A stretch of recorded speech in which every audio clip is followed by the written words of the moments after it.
আলহামদুলিল্লাহ রাব্বিল আলামিন ওয়াসসালাতু ওয়াসসালামু আলা আশরাফিল আমবিয়া ওয়াল মুরসালিন নবিয়িনা মুহাম্মদ ওয়া আলিহি ওয়া আসহাবিহি আজমাইন আম্মা বাদ। সম্মানিত ভাই বন্ধুগণ, আজ আমরা আলোচনা করব এমন কিছু হতভাগা ব্যক্তি আছেন যেই হতভাগা লোকেরা যত নেকামল করুক না কেন আল্লাহ সুবহানাহু ওয়া তাআলার কাছে তা কবুল হয় না, গ্রহণ হয় না। আর বলাই বাহুল্য, আপনি আমল করবেন, ইবাদত করবেন আল্লাহকে সন্তুষ্ট করার জন্য। আল্লাহকে সন্তুষ্ট করলেই আপনি জান্নাতে যেতে পারবেন। যে আল্লাহকে সন্তুষ্ট করবার জন্য আমরা আমল, ইবাদত, জিকির, আজকার, তাসবিহ, সালাত, সিয়াম সব করি, সে আল্লাহর কাছে যদি এগুলো অ্যাকসেপ্টেড না হয়, গ্রহণযোগ্য না হয়, আল্লাহ যদি সেগুলোকে গ্রহণ না করেন, তাহলে এই আমল করে আমাদের কোনো উপকার আসবে না। ঠিক না ঠিক? সুতরাং আল্লাহর কাছে যে কোনো আমল গ্রহণযোগ্য হওয়ার জন্য মৌলিকভাবে তার কয়েকটা শর্ত আছে। তার ভিতরে 1 নম্বরের শর্ত হলো ঈমান থাকা।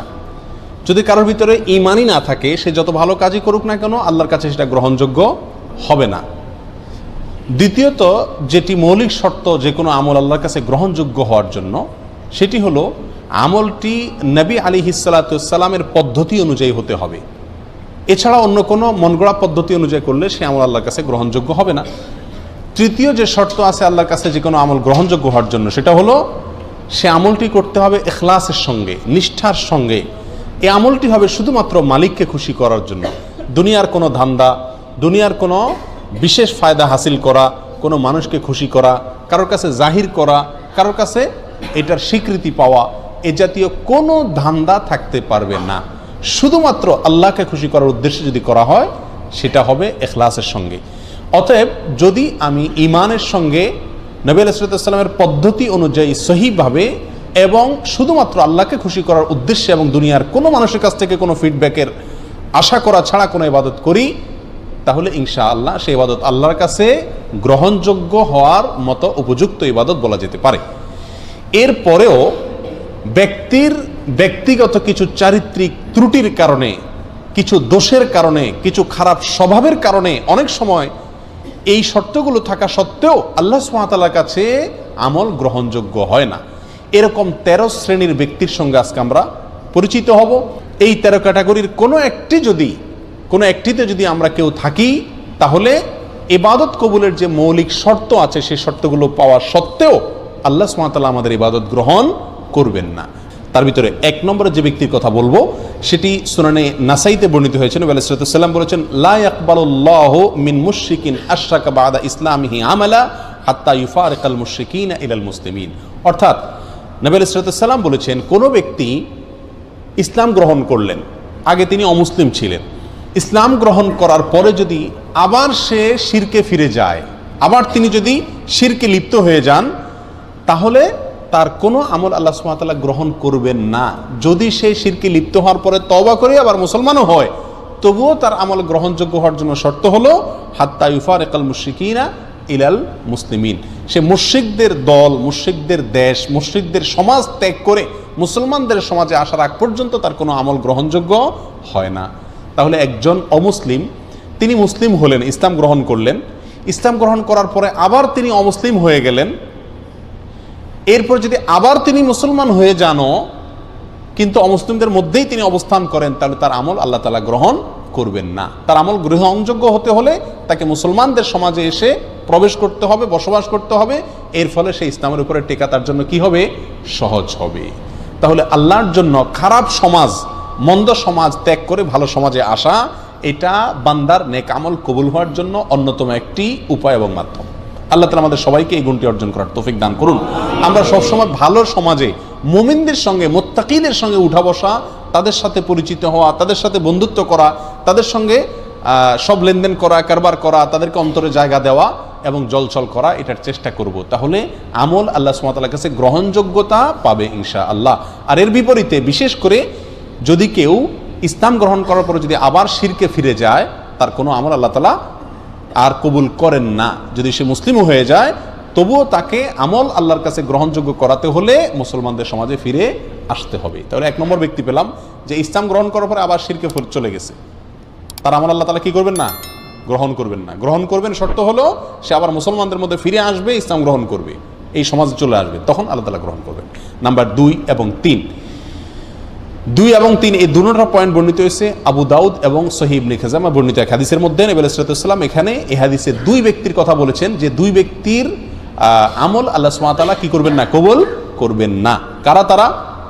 নবী আলাইহিস সালাম বলেছেন, লা ইয়াকবালুল্লাহু সালাতান বিগাইরি তাহুরিন। এটা হলো দ্বিতীয় ব্যক্তি। ওই ব্যক্তির সালাত আল্লাহ সুবহানাহু ওয়া তাআলা কবুল করবেন না যে সালাত পড়তেছে পবিত্রতা অর্জন করা ছাড়া। তার মানে পবিত্রতা অর্জন করা সালাতের জন্য পূর্ব শর্ত। এখন যদি পবিত্রতা অর্জনের ত্রুটি থাকে, কোথাও শুকনা থাকে, ভালো করে ওযু না করেন, ভালো করে গোসল না করেন, তাহলে আপনার এই সালাত হবে না। এই সালাত আবার পুনরায় করতে হবে, এটা বিশুদ্ধই হবে না, আল্লাহ তাআলার কাছে এটা অ্যাকসেপ্টেডই হবে না। তাহলে সালাত এটা আদায় করার জন্য, এটা কবুল হওয়ার জন্য পূর্ব শর্ত হলো পবিত্রতা থাকা।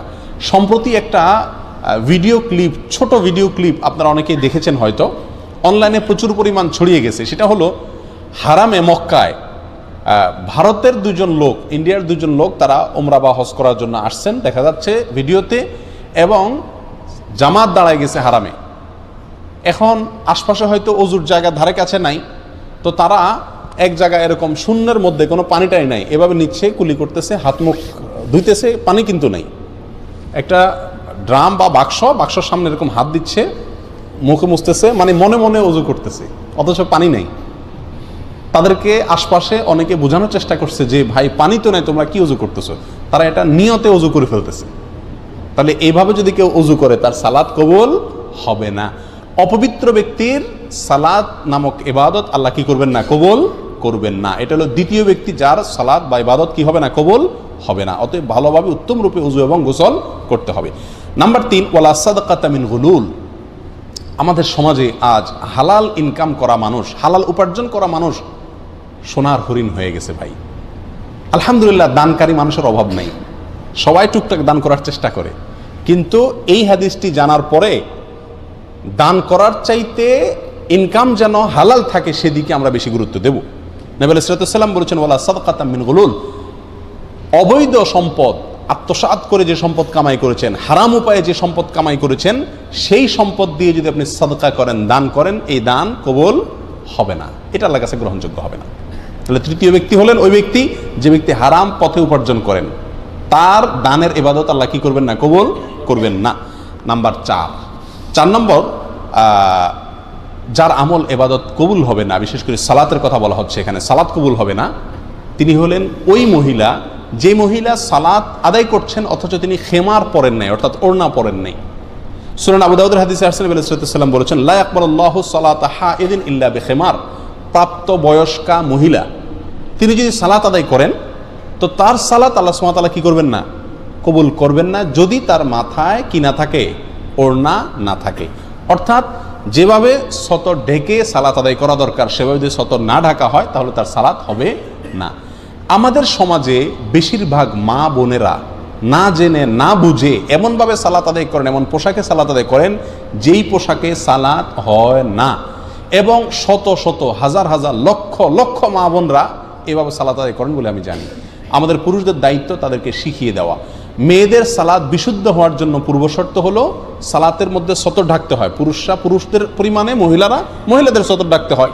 মহিলাদের সালাতের মধ্যে সতর হলো তার মুখমণ্ডল ছাড়া, এবং অনেক ওলামা ইকরাম বলেছেন 2 হাতের কবজি ছাড়া এবং 2 পায়ের পাতা ছাড়া, কেউ কেউ পাতাকেও যোগ করেছেন। আর বাকি পুরো শরীর ঢাকতে হবে। মাথার চুল সেটাও দেখা যেতে পারবে না, খোলা থাকতে পারবে না। কাঁধ, বুক, পিঠ কোনো কিছু খোলা থাকতে পারবে না। হাতের বাজু, গোছা, বাজু, বাহু কোনো কিছু খোলা থাকতে পারবে না।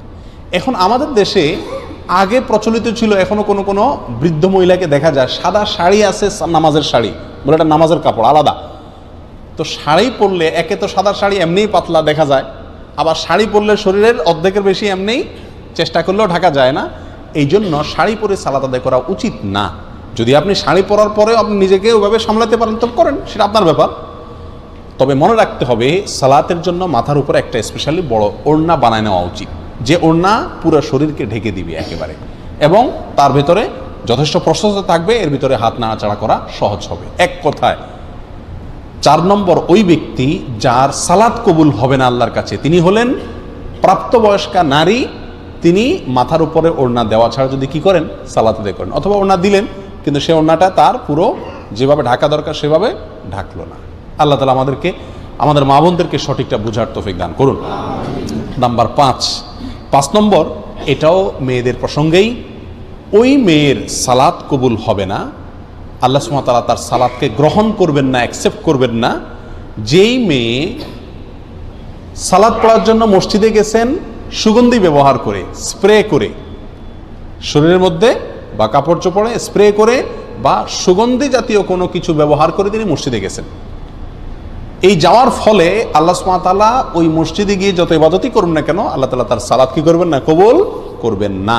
এ বিষয়ে বহু হাদিসের কিতাবে হাদিসে আসছে, তার ভিতরে একটা আমরা উল্লেখ করছি যেটি সহিহ খুজামা ইবনে খুজামাতে বর্ণিত হয়েছে। নবী সাল্লাল্লাহু আলাইহি ওয়াসাল্লাম বলেছেন, লা ইয়াকবালুল্লাহু মিন ইমরাতিন সালাতান, ওই মহিলার সালাত আল্লাহ কবুল করবেন না, খারাজাত ইলাল মসজিদি, যে মহিলা মসজিদে বের হয়েছেন, ওয়ারিহুহা তাসিফু, অথচ তার গায়ের যে সুগন্ধ এটা বাতাসে ছড়িয়ে দিচ্ছে অন্যদের নাকে, পুরুষদের নাকে, হাত্তা তারজিআ ফাতাগতাসিলা, সে বাসায় এসে গোসল করে, অর্থাৎ এই গন্ধ তার শরীর থেকে দূর করার আগ পর্যন্ত তার সালাত আল্লাহ তাআলা কি করেন না, কবুল করেন না। প্রিয় ভাই বন্ধুগণ, আজকাল মেয়েরা সুগন্ধি ব্যবহার করেন বাইরে যাওয়ার সময়, বাসায় যেখানে স্বামী আছেন এখানে বেশি সুগন্ধি ব্যবহার করে থাকা দরকার, বরং এখানে থাকে যেমনি সেমনি, বাহিরে গেলে খুব জোরসোরে স্প্রে করে। তো এটা অনুচিত। অন্য পুরুষকে নিজের প্রতি আকৃষ্ট করা, অন্য পুরুষকে মনে মনে জানা করতে আহ্বান করার শামিল এই স্প্রে করা, যে স্প্রে সুগন্ধি জাতীয় স্প্রে, এটা করে মহিলারা বাহিরে যেতে পারবে না। এখানে চিন্তা করার বিষয়, মসজিদে যাচ্ছেন সালাত আদায় করার জন্য, তিনি যদি আপনার সুগন্ধি জাতীয় কোনো কিছু ব্যবহার করে যান এবং তার সুগন্ধি অন্যদের নাকে যায়, পুরুষদের নাকে যায়, এবং পুরুষরা বাজে চিন্তা করার সুযোগ তৈরি হয়, সেটার যদি এরকম কঠিন শাস্তির কথা বলা হয়ে থাকে, কঠোর সতর্কবাণীর কথা বলা হয়ে থাকে, তাহলে যারা বাজারে, মার্কেটে ঘোরার জন্য, বেড়াতে যাওয়ার জন্য, পার্টিতে, বিয়ে শাদিতে যাওয়ার সময় এসব সুগন্ধি লাগায় যাচ্ছেন, তাদের পরিণতি কত ভয়াবহ হতে পারে আল্লাহ তাআলাই ভালো জানেন। আল্লাহ আমাদের মা বোনদেরকে সঠিক পথে, শুদ্ধতার পথে, সুস্থতার পথে ফিরে আসার তৌফিক দান করুন। সময়ত ভাইয়েরা, 6 নম্বর, 7 নম্বর, 8 নম্বর, এক হাদিসে 3 ব্যক্তির কথা একসঙ্গে বলা হয়েছে যাদের সালাত আল্লাহ সুবহানাহু ওয়া তাআলা কি করেন না, কবুল বা গ্রহণ করেন না। আর সে হাদিসটি বর্ণিত হয়েছে সহিহ ইবনে হিব্বানে, ইবনে মাজাহ এবং আরো কয়েকটি হাদিসের কিতাবে। নবী সাল্লাল্লাহু আলাইহি ওয়াসাল্লাম বলেছেন, সালাসাতুন লা তারতাফিউ সালাতুহুম ফাওকা রুউসিহিম শিবরা, 3 ব্যক্তি আছে যারা নামাজ পড়লে তাদের নামাজটা মাথার 1 বিঘত উপরে উঠে না, আল্লাহর আরশ পর্যন্ত যাওয়া তো পরের কথা, অর্থাৎ তাদের এই সালাত আল্লাহর কাছে কবুল হয় না। সেই লোক কারা? হতভাগা। রাজুলুন আম্মা কওমান ওয়া হুম লাহু কারিহুন, 1 নম্বর হলেন ওই ব্যক্তি, যে ব্যক্তি কোন এলাকার মানুষের মসজিদের ইমাম, তিনি ইমামতি করেন, অথচ মুসল্লিরা তার উপরে অসন্তুষ্ট। অসন্তুষ্ট বলতে ন্যায়সঙ্গত কারণে অসন্তুষ্ট। আজকাল তো হুজুররা চলা একটু বাঁকা হইলেও পাবলিক বলে না হুজুর পছন্দ না। তো হুজুরের ব্যক্তিগত কারণে যদি আপনি অপছন্দ করেন, সেটাতেই হুজুরের কোনো কিছু আসবে যাবে না, ওটাতে আপনার কপাল আপনি পড়বেন। কিন্তু যদি যুক্তিসঙ্গত কারণে লোকটা বেদাতি, লোকটা খারাপ মানুষ, লোকটার ভিতরে কোনো বদভ্যাস আছে, সেই কারণে যদি পাবলিক তার প্রতি অসন্তুষ্ট থাকে, তাহলে এই ব্যক্তি জেনে শুনেও পাবলিক আমার উপর অসন্তুষ্ট, আমার কোনো চরিত্রের দোষের কারণে, তারপরেও সেই ইমামতির আসন ধরে আছে, আঁকড়ে আছে, তো এই ব্যক্তির উপরে, এই ব্যক্তির ব্যাপারে এই কথা আসছে যে তার সালাত তার মাথার 1 বিঘত উপরেও উঠে না, অর্থাৎ আল্লাহর কাছে কবুল হয় না। নাম্বার 2, ওয়ামরাআতুন বাতাত ওয়া যাওজুহা আলাইহা সাখিত, ওই মহিলা যিনি সারাটি রাত কাটিয়ে দিলেন অথচ সারা রাত তার স্বামী তার উপরে অসন্তুষ্ট। আমাদের মা বোনদের মধ্যে এই সমস্যাটা ঘরে ঘরে কম বেশ আছে। স্বামী স্ত্রী ঝগড়া লাগবেই, এটা চিরন্তন বিষয়। নবী আলাইহিস সালামের মতো মানুষ, তার সঙ্গে উম্মাহাতুল মুমিনিন রাদিয়াল্লাহু তাআলা আনহাদের সাথেও মনোমালিন্য তৈরি হয়েছে। নবী আলাইহিস সালাম রাগ করে মসজিদে যান নাই, বাসায় যান নাই, মসজিদে শুয়ে রয়েছেন, ওমর রাদিয়াল্লাহু তাআলা এসে মধ্যস্থতা করে মিলিয়ে দিয়েছেন। এই ঘটনা ঘটছে। উম্মাহাতুল মুমিনিন একদিকে, নবী আলাইহিস সালাম একদিকে, তাদের জীবনে যদি এটা হয় তাহলে বোঝা গেল স্বামী স্ত্রীর জীবনে ঝগড়া, কথা কাটাকাটি, ভুল বুঝাবুঝি এগুলো হবেই হবে, এর কোনো চারা নাই। পাতিল দুটো একসাথে থাকলে বাড়ি খাবেই। কিন্তু আমাদের বোনদেরকে খেয়াল করতে হবে, যেহেতু আমাকে আল্লাহর সন্তুষ্টি অর্জন করতে হবে, আমার ইবাদত আল্লাহর কাছে কবুল করাইতে হবে। অতএব রাগ করে আপনি থাকেন, কিছু সময় থাকেন, সমস্যা নাই, সারাটা রাত স্বামীর উপরে রাগ করে আপনি থাকিয়েন না। অন্তত রাতের কিছু অংশ গেলে রাগটা মিটানোর চেষ্টা করেন। যদি স্বামী অন্যায়ভাবে রাগ করে থাকে, গায়ের জোর রাগ করে, সেটা ভিন্ন কথা। যাই হোক, তাহলে দ্বিতীয় হলেন ওই স্ত্রী যিনি সারাটি রাত কাটিয়ে দিলেন অথচ তার স্বামী তার কারণে তার উপরে কি অসন্তুষ্ট। যদি স্বামী অন্যায়ভাবে অসন্তুষ্ট হয় এবং তাকে সন্তুষ্ট করার কোনো জায়গা না থাকে, গোয়ার টাইপের হয়, তাহলে ভিন্ন কথা। 3 নম্বর, আব্দুন আবেক, ওই গোলাম বা কৃতদাস যে মালিক থেকে পালিয়ে গেছে অনুমতি ছাড়া, কোনো তার সাথে চুক্তি ছাড়া তার থেকে পালিয়ে গেছে। কোনো কোনো বর্ণনা আসছে ওই দুই ভাই, যেই দুই ভাই নিজেদের মধ্যে মারামারি বা কাটাকাটিতে লিপ্ত। তাহলে এই হাদিসে 3 ব্যক্তির কথা আমরা পেলাম, আর আগে 5 জনের কথা বললাম, তাহলে মোট 8 জনের কথা পেলাম যাদের সালাত বা ইবাদত আল্লাহর কাছে কি হয় না, গ্রহণযোগ্য হয় না। নাম্বার 9 নম্বর হলেন ওই ব্যক্তি, যে ব্যক্তি মদিনার মতো শহর, আল্লাহ নবী আলাইহিস সালামের মুহাব্বতের শহর, তার স্মৃতি বহনকারী শহর, পৃথিবীর দ্বিতীয় সবচেয়ে গুরুত্বপূর্ণ এবং পবিত্র শহর, যে শহর কিয়ামতের আগে দাজ্জালের ফিতনা থেকে পর্যন্ত মুক্ত থাকবে, যে শহরের বহু ফজিলতের কথা হাদিসে বর্ণিত হয়েছে, সেই শহরে যে ব্যক্তি ফিতনা ফাসাদ করবে, সেই শহরে যে ব্যক্তি অশান্তি সৃষ্টি করার অপচেষ্টা চালাবে, এই ব্যক্তির কোনো আমল, নফল আমল, ফরজ আমল কিচ্ছু আল্লাহ তাআলা গ্রহণ করবেন না। আপনারা কেউ বলতে পারেন এটাও কেউ করে, মদিনাতে কেউ এই অশান্তি করে? গত বছর রমজানেই তো হয়েছে, বোমা হামলা হয়েছে, না জানে কি জানি ফুটছে মসজিদে হারামের আশেপাশে কোনো একটা গাড়ির পার্কিংয়ে, গত বছর রমজানের শেষের দিকে হয়েছিল। তো এটা হতে পারে কোনো আল্লাহর বান্দা, আল্লাহ তাকে হেদায়েত দান করুক, এই ভুল পথে পা বাড়াতে পারেন। তার জন্য সাবধান বাণী, তার কোনো আমল আল্লাহ তাআলা নফল ফরজ কিচ্ছু গ্রহণ হবে না যদি আল্লাহ নবী সাল্লাল্লাহু আলাইহি সাল্লামের মদিনার শহরে কি করে, কেউ অশান্তি সৃষ্টি করে। আমরা কেউ বলতে পারি যে আমরা তো এটা করবো না, তাহলে এই ওয়াজ আমাদের দরকার নাই। না ভাই, মদিনাতে আমাদের যাদের যাওয়া পড়ে, আমরা যাওয়ার সুযোগ হয়, মদিনার শহরটার প্রতি আলাদা কেয়ার করা আমাদের সবারই দায়িত্ব। আপনি একটা কলা খেয়ে মদিনার রাস্তায় ফেলে দিলেন, এটাও তো মদিনার শহরটাকে আপনি নষ্ট করলেন। অতএব আপনি এই হাদিসের মধ্যে সরাসরি না পড়েন, কিন্তু কাছাকাছি ক্যাটাগরির আমল তো করলেন।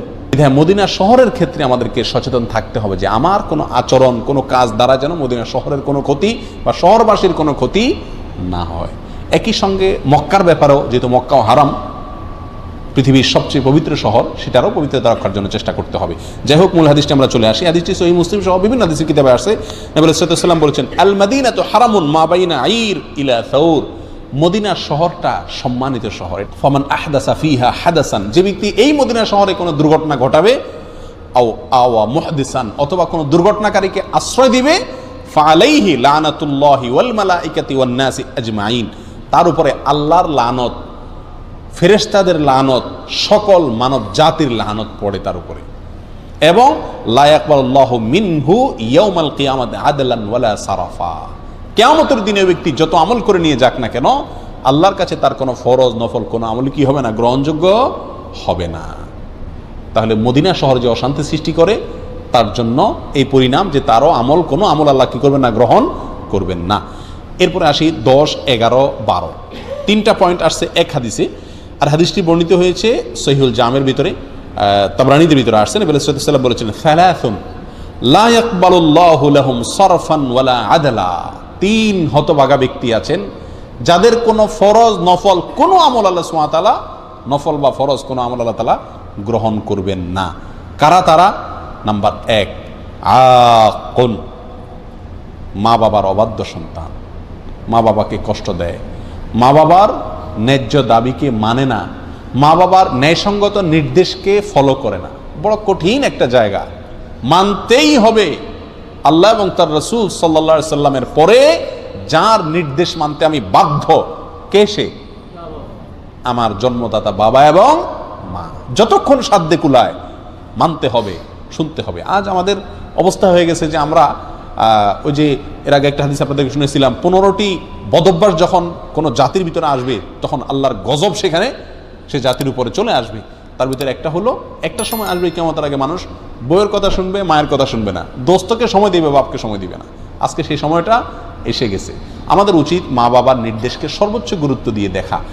আমরা জানি বৃদ্ধ বয়সে মা বাবা অনেক অযৌক্তিক নির্দেশ করবেন। মনে রাখতে হবে, আপনি যখন ছোট শিশু ছিলেন তখন যত নির্দেশ করতেন মা বাপকে, যত কিছু চাইতেন, দাবি করতেন, তার সবগুলোই প্রায় কি ছিল? অযৌক্তিক ছিল। কিন্তু মা বাবা কখনো আপনার প্রতি বিরক্ত হন নাই। আর আপনি এখন বলতেছেন না আব্বার এই কথা কোনো যুক্তি খাটে না, মা এটা বলছেন এটা অন্যায় কথা বলতেছেন। জি, ওই অন্যায় কথাটাই আপনাকে মানতে হবে, যদি সেটা মানতে গিয়ে কারোর প্রতি অবিচার করা না হয়, আল্লাহর কোনো হুকুম লঙ্ঘন না হয়। ছোট্ট একটা গল্প বলি। এক বাবা বৃদ্ধ বয়সে একেবারে জীবন সায়ান্নে মৃত্যুর আগ মুহূর্তে তিনি, তার ছেলে খুব ভালো, বাবার খুব খেয়াল করে। তো ছেলের মনের ভিতরে আসছে যে আমি বাবার মনে হয় সব রকমের হক আদায় করে ছেড়ে দিয়েছি। আসলে সে খুব খেদমত করতো। তো বাবা একদিন ডাইকা বললো যে বাবা আমার একটা জিনিস মনে চাইতেছে। বলে যে বলো বাবা, কি মনে চাইতেছে তোমার? জীবন দিয়ে ফেলাম তোমার জন্য। বাবা আপেল খাইতে মনে চাইছে। এই একটা কথা হইলো? আপেল নিয়ে আসছে বাজার থেকে। আপেল নিয়ে আইসা ঝুড়িতে দিছে, বাবা তুমি খাও, কত খাইতে মনে চায়, শেষ হয়ে গেলে বলবো আবার এনে দেবো। বাবা বলে যে বাবা আমার তো ও যে পাহাড়টা আছে আমাদের বাড়ির পাশে, ওই পাহাড়ের উপরে উঠা ওখানে বসে আপেল খাইতে মনে চাইতেছে। ছেলে চিন্তা করলো, হায় রে বাপে, এই বুড়া বাপ হাঁটতে পারে না, মাথায় করে উঠাইতে হবে আপেল সহ। আচ্ছা যাক, বাপে চাইছে যেহেতু মরে যাবে, আমার জন্ম দিছে, আল্লাহ তার নির্দেশ মানতে আমাকে বাধ্য করেছেন। তো ছেলে বাপের কান্দে করে নিয়ে আপেল সহ পাহাড়ের উপরে উঠে গেছে। পাহাড়ের উপরে ওঠার পরে ওখানে যে বাপে বলে যে দাও আপেলগুলো দাও, তো ঝুড়ি দিছে আর বাপে একটা একটা করে নিচে ফেলে দিচ্ছে, ছুঁড়ে ছুঁড়ে নিচে ফেলে দিচ্ছে। সবগুলো ফেলানো শেষ হয়ে গেছে। আর এবার ছেলেকে বলতেছে যাও নিয়ে আসো। ছেলে তো ফেল করে তাকা রয়েছে, কিছু বলা যাবে না, বাবা নির্দেশ গেছে, কষ্ট করে আবার নিচ থেকে আপেলগুলো কুড়ে কুড়ে আবার আনছে। আনার পরে আবার বাপে ফেলে দিস দিয়ে যাও আবার নিয়ে আসো। ছেলে বাপের দিকে তাকাচ্ছে, যাও, তুমি না ছেলে, তুমি না আল্লাহ সন্তুষ্টি চাও, তুমি না বাপের সব কথা মানতে বাধ্য, যাও, আমি নির্দেশ করছি। চলে গেছে, আল্লাহকে চায় সে, নেক ছেলে। বাপে আবার ফেলে দিস। এবার ছেলে আর নড়তে চায় না। পাগলামের একটা সীমা আছে তো, কত রকম পাগলামি করবে উনি। এবার তখন বাবা বলতেছে, বাবা খুব বেশি তোমার রাগ হচ্ছে না? খুব মাথা গরম হয়ে যাচ্ছে যে হ্যাঁ এই বুড়া বাপে কি শুরু করছে? তোমাকে একটা কথা বলি বাবা, আমি এখানে আপেল খাওয়ার জন্য আসি নাই, আমি তোমাকে একটা জিনিস শেখানোর জন্য আসছি। বলে কি? বললেন যে তুমি যখন ছোট ছিলা, পিচ্ছি ছিলা, তখন তোমাকে আমি বল কিনে দিছিলাম, তুমি বল চাইছো, এরপর তুমি বলছো না বল হইলে হবে না, আমি পাহাড়ের উপরে যাই খেলবো। আসছো পাহাড়ের উপরে, ভালো কথা, অযৌক্তিক নির্দেশ, তাও মানছি। তখন তুমি এই বলটা খেলতে গিয়া কত সবার যে নিচে ফালাইছো তার কোনো হিসাব নাই। আমি সেই বল নিচ থেকে কুড়ে বারবার আইনা দিছি। তুমি আজকে আমার আপেল 3 বার কুড়েয়া তোমার কাছে বিরক্তি লাগতেছে যে বাবা অযৌক্তিক নির্দেশ করতেছে। তুমি ছেলে এরকম অযৌক্তিক নির্দেশ শত শতবার আমাকে করছো, সেদিন আমি তোমার নির্দেশ মানতে গিয়া আমার কোনো মনে কষ্ট হয় নাই, আমি ওই বল আইনা আরো চুমা দিয়া তোমারে দিছি। তুমি ফালাইছো, আমি আইনা আইনা দিছি। আজকে তুমি আপেল কুড়াইতে গিয়ে তোমার কষ্ট হচ্ছে না, মনে কষ্ট হচ্ছে, সেদিন তোমার বল কুড়াইতে গিয়ে আমার কোনো মনে কষ্ট হয় নাই। ছোটবেলায় পেশাব পায়খানা করি, সব নষ্ট করি আমরা, মা বাবা সেগুলো ছাপ করেন, ঘৃণ করেন না, ঘৃণা হয় না তাদের, মহব্বতের সাথে করে, আরো চুমা দেয়। আর বুড়া বয়সে মা বাবা যদি বিছানা পেশাব পায়খানা করেন তাহলে আমাদের ঘৃণা লাগে না? হয়তো করি, কিন্তু সে আন্তরিকতা মমতা থাকে না। এই জন্যই কোনো সন্তান সারা জীবন ধরে মা বাবার যত খেদমতি করুক না কেন, মা বাবার হক পরিপূর্ণভাবে আদায় করা এটা কঠিন একটি ব্যাপার। এই জন্য এই দিকটা খেয়াল রাখতে হবে। যদি কেউ মা বাবার নির্দেশকে লঙ্ঘন করে তাহলে এই ব্যক্তি কপাল পড়া ব্যক্তিদের ভিতরে সামিল হবে, 10 নম্বর ব্যক্তির ভিতরে সামিল হবে। তার কোনো ইবাদত, নফল ফরজ কোনো ইবাদত কবুল হবে না মা বাবার যদি কি হন, নাফরমান হন। আল্লাহ আমাদেরকে হেফাজত করুন। 11 নম্বর হলো মান্নান। মান্নানকে, মান্নান হলো ওই ব্যক্তি যে ব্যক্তি দান করে খোটা দেয়, দান করে খোটা দেয়। খুব জটিল একটা বিষয়। আজকাল আমরা দান করার পরে হ্যাঁ তোর এত খাওয়াইছি, এত পড়াইছি, এরপরে আবার আমার কথা শুনলি না, আমি যে পাতে খাইলি সে পাতে হাগলি, এরকম কথা বলি কি বলি না আমরা? আপনার সব শেষ, বরবাদ হয়ে গেল, আপনার আমল আল্লাহর কাছে কবুল হবে না। খোটা দেওয়া মানুষ করবেন আল্লাহর জন্য, ওই ব্যক্তির কাছ থেকে থ্যাংক ইউ আশা করবেন না, স্বীকৃতিও আশা করবেন না, আশা করবেন আল্লাহর কাছে। 11 নম্বর গেল। 12 নম্বর হলেন ওয়া মুকাযযিবুন বিল কাদার, যে তকদিরকে, ভাগ্যকে অস্বীকার করে, সেই ব্যক্তিরও কোনো আমল কবুল হবে না। 13 নম্বর সর্বশেষ পয়েন্ট যেটি মুস্তাদরাকে হাকামে আসছে, লা ইয়াকবালুল্লাহু সালাতা ইমামিন হাকামা বিগাইরি মা আনজালাল্লাহ, ওই শাসক তার সালাত আল্লাহ সুবহানাহু ওয়া তাআলা কবুল করবেন না যেই শাসক আল্লাহ যা নাজিল করেছেন সেই বিধানের ব্যতিক্রম বা উল্টা ফয়সালা করে বা উল্টা বিধান অনুযায়ী সে বিচার করে, শাসন করে এবং ফয়সালা করে, তারও সালাত কবুল হবে না। এই হাদিসটি মুস্তাদরাকে হাকিমে আসছে। এই হাদিসটির বিশুদ্ধতা নিয়ে কেউ কেউ এটাকে জয়ীফ বলেছেন, কিন্তু কেউ কেউ এটাকে ইমাম হাকিম রাহিমাহুল্লাহ তিনি এটাকে সহি বলেছেন। তাহলে 13 ব্যক্তিকে আমরা পেয়ে গেলাম যাদের সালাত অথবা নেক আমল আল্লাহর কাছে কি হয় না, গ্রহণযোগ্য হয় না। আল্লাহ তাআলা আমাদের সবাইকে এই 13 ক্যাটাগরি থেকে নিজেকে মুক্ত করার তৌফিক দান করুন। আমি আবারও এক নজরে বলে দিচ্ছি, মুশরিক যে অমুসলিম ছিল, ইসলামে আসছে, আইসা আবার যদি ইসলামে অমুসলিমদের মধ্যে ফিরে যায়, সে মুসলমানদের মধ্যে সমাজে ফিরে আসার আগ পর্যন্ত তার কি হয় না, কোনো আমল আল্লাহর কাছে কবুল হয় না। 1। 2 নম্বর হলো পবিত্রতা অর্জন করে না যে ব্যক্তি সঠিক উপায়ে, সেই ব্যক্তির সালাত কবুল হয় না। নাম্বার 3, যেই ব্যক্তি আত্মসাৎ করে অন্যায়ভাবে হারামভাবে টাকা কামাই করে দান করছে, তারও দান কবুল হবে না। নাম্বার 4, যে প্রাপ্তবয়স্কা মহিলা তিনি ভালো করে ওড়না মাথায় দিয়ে ছতর ঢেকে সালাত আদায় করেননি, তারও কি হবে না, সালাত কবুল হবে না। নাম্বার 5, যে মহিলা সুগন্ধি লাগায় মসজিদে গেছেন, বাহিরে গেলে তো আরও ভয়াবহ অবস্থা, সেই মহিলা ওই সুগন্ধি ধোয়ার আগ পর্যন্ত, গোসল করার আগ পর্যন্ত, দূর করার আগ পর্যন্ত তার সালাত আল্লাহর কাছে কি হবে না, কবুল হবে না। নাম্বার 6, ওই ইমাম যিনি মানুষের ইমামতি করলেন অথচ মুসল্লিরা তার উপরে ন্যায়সঙ্গত, যুক্তিসঙ্গত বা শরীয়তের দৃষ্টিতে কোনো কারণে অসন্তুষ্ট। নাম্বার 7, ওই মহিলা, ওই স্ত্রী যিনি সারাটা রাত কাটালেন অথচ স্বামী তার উপরে অসন্তুষ্ট, তিনি সন্তুষ্ট করার চেষ্টা করলেন না, অবশ্যই সেটা ন্যায়সঙ্গত উপায়ে এবং গোয়ার্তুমি করে নয়। নাম্বার 8, ওই কৃতদাস যে মালিকের অনুমতি ছাড়া ভেঙে গেছে, অথবা ওই 2 ভাই, যে 2 ভাই নিজেদের ভিতরে ঝগড়াঝাটিতে, মারামারিতে, কাটাকাটিতে লিপ্ত। নাম্বার 9, ওই কপাল পোড়া যে নবী সাল্লাল্লাহু আলাইহি সাল্লামের শহর মদিনাতে অশান্তি সৃষ্টি করে অথবা অশান্তি সৃষ্টিকারীকে জায়গা দেয়, মদিনা শহরের পবিত্রতা নষ্ট করে। নাম্বার 10, ওই সন্তান যে মা বাবার অবাধ্য, নাফরমান, মা বাবার নির্দেশ অমান্যকারী। 11 নম্বর, ওই ব্যক্তি যে দান করে খোটা দেয়। 12 নম্বর, যে ব্যক্তি ভাগ্যকে বা তাকদীরকে অস্বীকার করে। আর 13 নম্বর, ওই শাসক যিনি আল্লাহর বিধান অনুযায়ী তার প্রজাদেরকে পরিচালনা করেন না। আল্লাহ তাআলা আমাদের সবাইকে এই 13 শ্রেণীর প্রত্যেকটা থেকে নিজেদেরকে মুক্ত করার তৌফিক দান করুন, এমনভাবে ইবাদত করার তৌফিক দান করুন যাতে আল্লাহর কাছে এটা গ্রহণযোগ্য হয়, কবুল হয়।